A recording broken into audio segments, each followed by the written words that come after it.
Guys আজ সকালে ঘুম থেকে ওঠার পর যখন আমি ফেসবুকে যাই, ফেসবুকে যাওয়ার পর দেখি যে ফেসবুকের গায়না ফ্রি ফায়ার অফিসিয়াল যে পেজটা আছে সেখানে একটি পোস্ট করা আছে এবং সেই পোস্টটাতে লেখা আছে যে ফ্রি ফায়ারের যে করোনা ক্যারেক্টার আছে এবং করোনা ক্যারেক্টারের যে সকল আইটেম আছে এগুলো ফ্রি ফায়ারের স্টোর থেকে রিমুভ করে দেওয়া হবে এবং আগামী বছর এগুলো আমরা নাও পেতে পারি স্টোরে বা ফ্রি ফায়ারের যে কোনো জায়গায়। তো এটা দেখার পর তো আমার সম্পূর্ণ পায়ের তলা থেকে মাটি সরে গেছে, বিকজ CR7 মতো এত একটা পপুলার ক্যারেক্টার যেটা আমাদের ফ্রি ফায়ারের মধ্যে one of the best collaboration ছিল ফ্রি ফায়ারের, সেই ক্যারেক্টারটাকে রিমুভ করে দেওয়া হচ্ছে।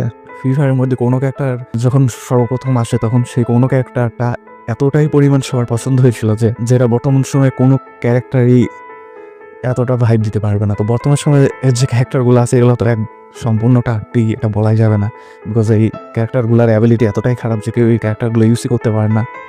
অ্যান্ড ওই সময়টাতে যখন কোনো ক্যারেক্টার আসছিল অ্যান্ড কোনো ক্যারেক্টার একদম সম্পূর্ণ হাঙ্গামা করে দিয়েছিল ফ্রি ফায়ারের মধ্যে। আর কোনো ক্যারেক্টার কথা যদি বলি, কোনো ক্যারেক্টার ফ্রি ফায়ারের মধ্যে কিন্তু আসে 2020 সালের 19শে ডিসেম্বর।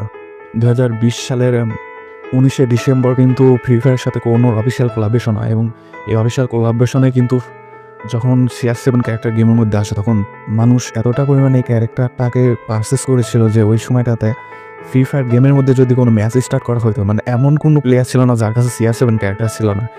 ওই সময়টাতে CR7 ক্যারেক্টার কিন্তু ডায়মন্ড দিয়ে পারচেস করা মানে সবার একটা স্বপ্ন ছিল, মানে সবাই ওই ক্যারেক্টারটাই কিনতে চাইতো। যারা নতুন প্লেয়ার ছিল ওই সময়টাতে নতুন আইডি খুলতো তারা সর্বপ্রথম level up plus top up করে কিন্তু সর্বপ্রথম ওই CR7 ক্যারেক্টারটাই কিনতো।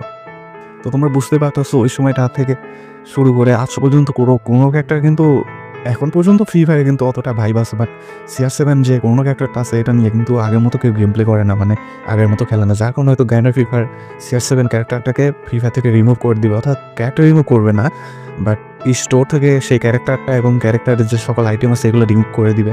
অর্থাৎ বর্তমান সময়ে যদি আমরা কোনো আইডি খুলি তাহলে কিন্তু আমরা হয়তো কোনো ক্যারেক্টারটাকে স্টোরে পারচেস করতে পারবো না বা এমন কিছুই হয়তো তারা বলছে। এটা হয়তো আগামী 2025 সাল আস্তে আস্তে আমরা পাবো না, অর্থাৎ এই মাসের মধ্যে হয়তো ক্যারেক্টারটাকে রিমুভ করে দেওয়া হবে স্টোর থেকে। আর তোমরা বুঝতেই পারছো যে CR7 রিমুভ করার পর হয়তো ফ্রি ফায়ারের ডাউনফলও শুরু হয়ে যেতে পারে, কারণ CR7 লাভার যারা আসতো, যা কোনো লাভার আসতো, যা কোনো ক্যারেক্টারটাকে পছন্দ করো তারা হয়তো ফ্রি ফায়ারটাকে আনইনস্টল করে দিতে পারে, বলা যায় না ভাই। বর্তমান সময় ফ্রি ফায়ারের যে আমার ডাউনফল চলতেছে আমি বুঝতেছি না। আমি একজন free fire content creator, but free ফায়ারের এমন অবস্থা দেখে আমার আসলে খুবই খারাপ লাগতেছে। মানে আমরা কোনো অতীত বা কোনো পুরনো জিনিস নিয়ে যদি আমাদের ইমোশন জড়া থাকে সেই জিনিসগুলো যদি গেম থেকে রিমুভ করে দেওয়া হয় তাহলে এইভাবে তো গেমটা আর আগের মতো খেলা যায় না। অ্যান্ড তোমরা কে CR7 লাভার বা কোনো ক্যারেক্টারকে পছন্দ করো তারা অবশ্যই আমার কমেন্ট বক্সে CR7 লাভার লিখে কমেন্ট করে যাও। অ্যান্ড এই ভিডিওটাকে লাইক করো এবং চ্যানেলে নতুন হয়ে থাকলে চ্যানেলটাকে সাবস্ক্রাইব করো। তো দেখাবো অন্য একটা ভিডিওতে।